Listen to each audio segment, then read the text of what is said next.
네, 안녕하세요. 오늘은 금융상품 거래 이해 뭐 이런 제목을 가지고 여러분과 함께 이야기를 해보려고 합니다. 금융상품에는 여러 가지 종류가 있죠.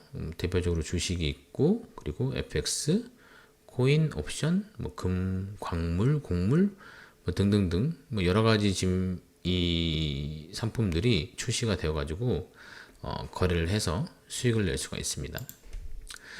그래서 이런 금융 상품들을 거래를 하려고 하면, 그리고 수익을 내려고 하면 분석을 해야 되잖아요. 네. 분석하는 방법에는 크게 두 가지가 있는데, 기본적 분석 방법이 있고, 그리고 기술적 분석 방법이 있습니다. 그래서 기본적 분석 방법이 뭐냐면, 뭐 예를 들어서 많은 사람들이 좋아하는 테슬라를 한번 얘기를 해보면, 테슬라라는 기업이 지금 버는 돈에 비해서 주가가 너무 비싸다. 뭐 이런 얘기를 들어보셨을 겁니다. 그러면 테슬라를 옹호하는 사람들은 뭐 이렇게 얘기를 하겠죠. 테슬라는 더 이상 자동차 회사가 아니다. 테슬라는 지금 일론 머스크를 주축으로 해서 우주 산업도 잘 하고 있고, 그리고 자율주행이 되면 이 시장을 점령해서 테슬라가 시장의 주도권을 잡게 될 거니까 오히려 지금 가격은 저평가되어 있다.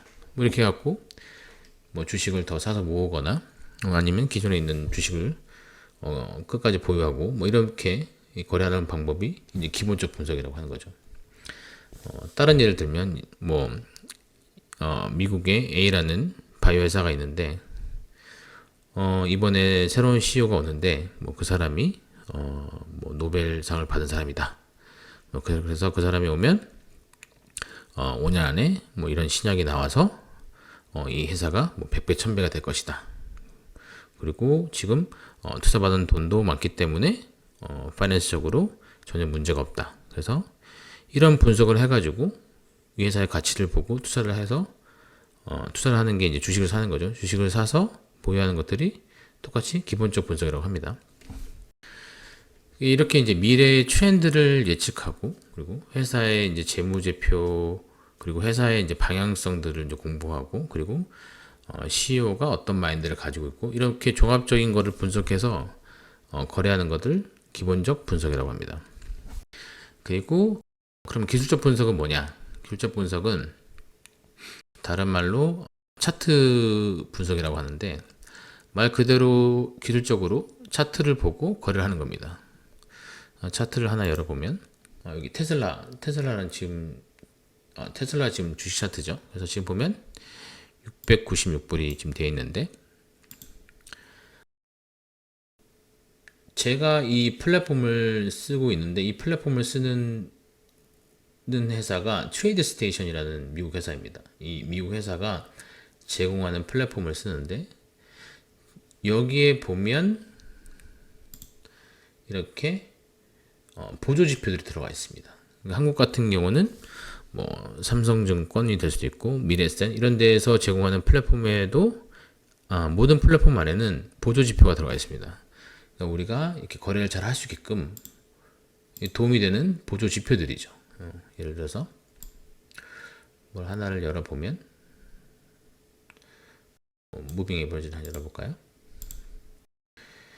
무빙 에버리지라는 거를 한 열어봤는데, 이제 한국말로 하면 이게 지금 이동평균선이죠. 줄여서 이평선이라고 많이들 하시는데, 이 이평선이 이렇게 나와 있습니다. 이평선이 뭐냐면 우리가 기간을 뭐 5일이면 5일, 뭐 10일이면 10일 이렇게 정해놓고 그 5일 혹은 10일 전부터 주가의 움직임을 평균을 내서 선으로 만들어내라. 뭐 이렇게 해서 지금 나온 겁니다. 그래서 이게 지금 지금 캔들이 이 지금 주가가 이 파란색 이동평균선 이평선 위에 있으면 다시 이제 중간을 찾고 내려올 거고, 그죠? 밑에 있으면 다시 올라갈 거고, 뭐 이런 식으로 할 수 있게끔 이게 참고가 될 수 있는 이제 보조 지표라고 하는 거죠. 예. 그리고 하나 더 열어보면 예를 들어서 RSI를 한번 열어볼게요.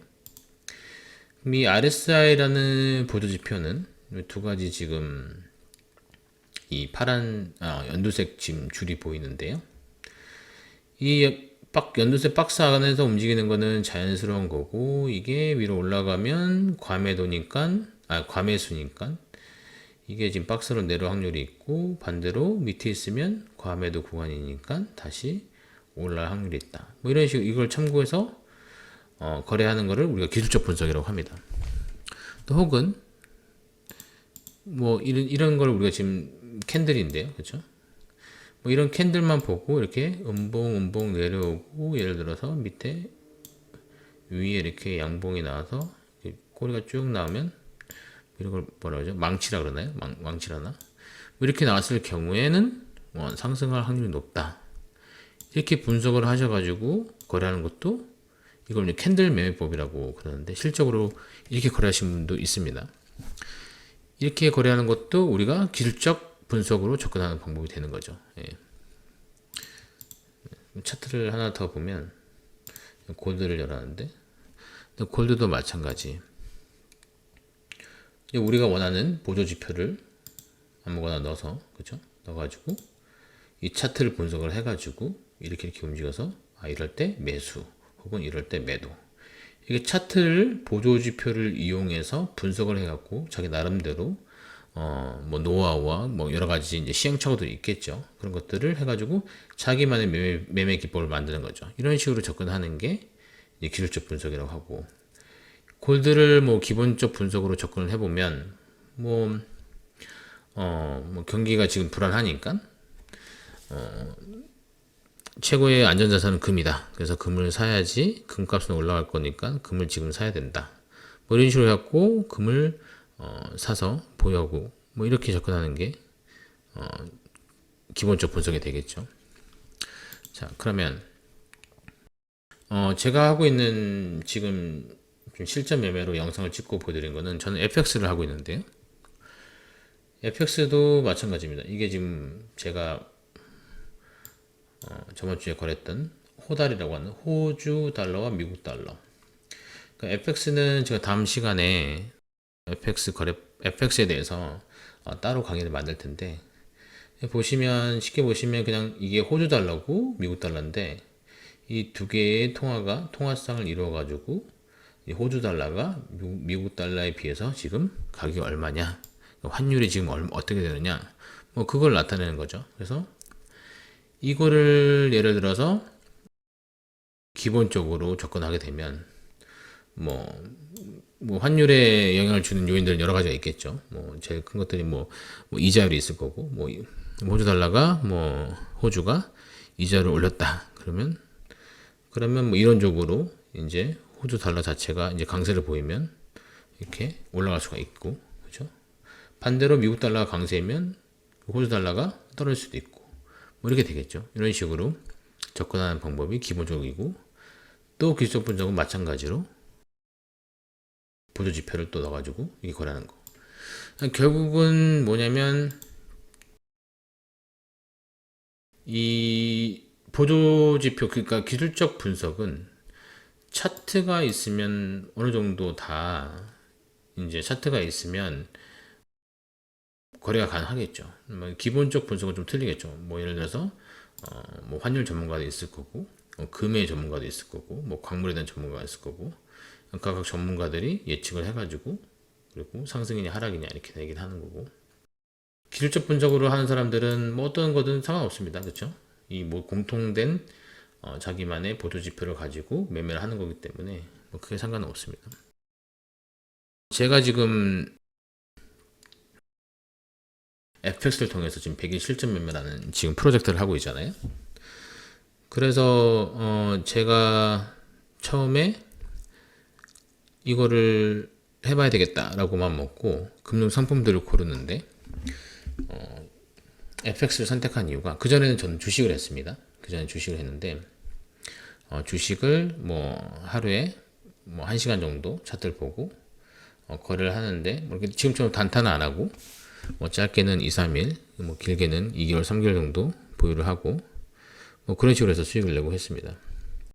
그런데 그래서 주식을 하려고 했는데 이 프로젝트를 해서 영상을 찍고 거래를 자주 하려고 하면 주식은 지금 오픈한 시간이 지금 아침 6시 반에서 여기 캘리포니아 시간으로 오후 1시에 이제 장이 이제 클로즈가 되는데 시간적인 것도 이제 좀 안 맞고, 그리고 그리고 이게 지금 매도를 해서 매도를 하려고 하면 주식을 개별 주식을 공매도를 하려고 하면 가능한데 개인이니까 좀 불편한 것도 있고, 그래서 이제 FX를 통해서 24시간 거래할 수 있으니까 자유롭게. 그리고 양방향 거래가 너무 용이하니까 사든지 팔든지 클릭 하나로 다 해결할 수가 있으니까, 그런 이유 때문에 제가 FX라는 금융상품을 선택하게 될 것입니다. 자, 그러면 다시 이제 돌아가 보면, 자, 그러면 이제 우리는 어떤 식으로 거래를 하는 게, 기본적 분석을 갖고 거래하는 게 맞는 건지 아니면 기술적 분석을 가지고 거래하는 게 맞는 걸까요? 일단 전문가들이 얘기하는 거는 이렇게 얘기합니다. 기본적 분석을 바탕으로 기술적 분석을 접목시켜서 거래를 해라. 예. 누구나 할 수 있는 그런 말인 거죠. 예. 근데 실질적으로 아까 말씀드렸다시피 대부분의 그 투자 대가들이 가치 투자의 대가 이제 워런 버핏을 비롯해서 대부분의 이제 수십조의 자산을 운용하는 그런 투자 회사들도 모두 대부분이 다 이런 식으로 접근하죠. 이런 식으로 접근해가지고 분석을 하고 미래를 예측합니다. 그죠? 오히려 이제 이런 사람들이, 이런 기술적 분석으로 접근하는 사람들이 인정을 안 하죠. 거의 인정을 안 하죠. 왜냐면 아까 보셨듯이 그 이평선을 보면 5일, 10일 이렇게 그 과거에 그 평균값을 내는 거고, RSI도 마찬가지고, 이 보조 지표들은 다 후행성이다. 과거는 보여주는데 이 과거를 바탕으로 해서 미래는 알아서 예측해라 이거거든요. RSI도 마찬가지인 거고. 그래서 후행성이기 때문에 기술적 분석은 의미가 없다. 뭐 이렇게 얘기하는 사람들이 많이 있습니다. 그런데 저를 비롯해서 많은 기술적 분석을 좋아하는 사람들은 이렇게 얘기하는 거죠. 기본적 분석을 하는 사람들이 예측하는 것들이 항상 다 맞는 건 아니죠. 그렇죠? 지금 미국 주식이 지금 6월 달인데 지금 작년 말이죠. 작년 말부터 좀 많이 빠졌는데, 그래서 올해 말까지 미국 주식이 어떻게 될 것이냐 이렇게 물어보면 각각 다른 평가를 내놓겠죠. 그렇죠? 그렇기 때문에 이 사람들도 결국 맞는 게 아니다. 그렇죠? 그리고 코로나 때 우리가 V자 반등을 했잖아요. 주가가. 이럴 때 이 V자 반등을 예상한 사람이 10%도 안 된다고 합니다. 이 정도로 기본적 분석을 하는 사람들도 잘 안 맞는다. 그렇죠? 그리고 뭐 여러분 아시다시피 뭐 기업 실적 발표를 했을 때 기업이 뭐 시장이 예상했던 것보다 훨씬 좋게 실적이 나오면 우리가 뭐 깜짝 실적 발표, 뭐 어닝 서프라이즈 뭐 이런 얘기를 하잖아요. 그 어닝 서프라이즈 나온다고 해서 기업이 다 이렇게 주가가 계속 이렇게 잘 올라가나요? 그렇지 않잖아요. 그렇죠? 어떤 경우는 어닝 서프라이즈 나와도 주식이 떨어질 수가 있고, 그렇죠? 그런 것도 있고, 어떤 경우는 그날 올랐지만 또 다시 계속 떨어지는 경우도 많이 봤고, 그렇죠? 그리고 아니면 뭐 이렇게 가는 것도 있긴 있지만, 그래서 그렇기 때문에 이게 사실은 이 기본적 분석을 하는 것도 사실은 명확하지 않다. 그래서 사람들이 얘기하는 게 주식은 하나님도 모른다. 뭐 이런 얘기를 하잖아요. 그리고 이제 제가 그 제일 싫어하는 게 그 주식 그 시황 뉴스인데요. 뭐 제가 자주 쓰는 말인데, 주식 뉴스는 코에 걸면 코걸이, 귀에 걸면 귀걸이, 뭐 이렇게 저는 표현을 잘합니다. 이런 식으로 자주 하는데 무슨 말인지 이해가 되시나요? 예를 들어서 주가에 영향을 미칠 수 있는 어떤 뭐 뉴스가 발표가 있다고 쳐요. 예를 들어서 뭐 신규 뭐 실업수당 신청권 이런 게 있다고 칩시다. 이게 매달 발표하는 건데, 예를 들어서 시장이 30만 개의 신규 실업수당이 예상된다. 근데 시장 발표가 25만 개가 나왔어요. 그러면 시장의 예상치보다 5만 명이 줄어든 거잖아요. 실업자가. 그러니까 호재인 거죠. 그렇죠? 그러면 그래서 주가가 막 올라가면 이제 그날 저녁에 뉴스 이렇게 나오겠죠. 신규 실업수당 신청건이 시장 예상치보다 적게 나와서 그 호재로 작용해서 예를 들어서 뭐 다우가 뭐 2% 상승으로 마감했다. 뭐 이렇게 뉴스 나오겠죠. 근데 다음 달에 똑같은 경우가 있다 칩시다. 그래서 시장은 실업수당 신청건을 30만 원 예상했는데 또 막상 발표가 25만이 나왔을 때 근데 주가가 하락을 했어요. 그러면 그날 저녁에 뉴스에는 어떻게 나옵니까? 이렇게 나오겠죠. 신규 실업수당이 예상보다 5만 개 적게 나옴에도 불구하고 시장은 뭐 불안한 경기로 인해서 뭐 하락으로 마감했다 이렇게 나온단 말이에요, 그죠? 이러기 때문에 제가 이제 뉴스트렌 같은 경우는 코에 걸면 코걸이, 귀에 걸면 귀걸이 뭐 이런 식으로 표현을 하는데 물론 이제 뭐 9.11 테러나 뭐 이런 뭐 전쟁이나 이런 것들이 나면 당연히 이렇게 폭락하고 이런 것들은 어쩔 수 없는 거죠, 그렇죠? 그리고 기업이 예를 들어서 성장을 하고 주식이 거기에 맞춰서 성장하는 것들은 이건 당연한 이론인 거죠. 그렇죠? 이런 이론은 이런 기본적인 분석은 당연히 동일하는데 예를 들어서 A라는 기업이 지금 주식이 100불이었다고 칩시다. 붙이고 지금 100불인데 지금 12월 30일로 우리가 타임머신을 타고 갈 수 있다고 치면 예를 들어서 105불에 끝났다고 쳐요. 105불에 끝나면 지금 5불에 지금 6개월 동안 지금 5불에 상승을 할 수 있는 만큼 회사가 성장했다고 가정을 하면 이 100에서 105불 동안 가는 동안 그냥 이렇게 찌끔 가지는 않을 거 아니에요, 그렇죠? 이게 뭐 내려갔다가 90불 됐다가 다시 올라갔다가 뭐 93불 됐다 뭐 이런 식으로 해갖고 계속 내려갔다 해갖고 결국은 105불에 끝날 수 있는 거잖아요. 이런 식으로 이런 패턴들을 우리가 찾아서 이게 올라가는 방향성을 잘 알면 이런 패턴들을 찾는 거는 무조건 기술적 분석이 필요하다. 저는 이렇게 생각을 합니다.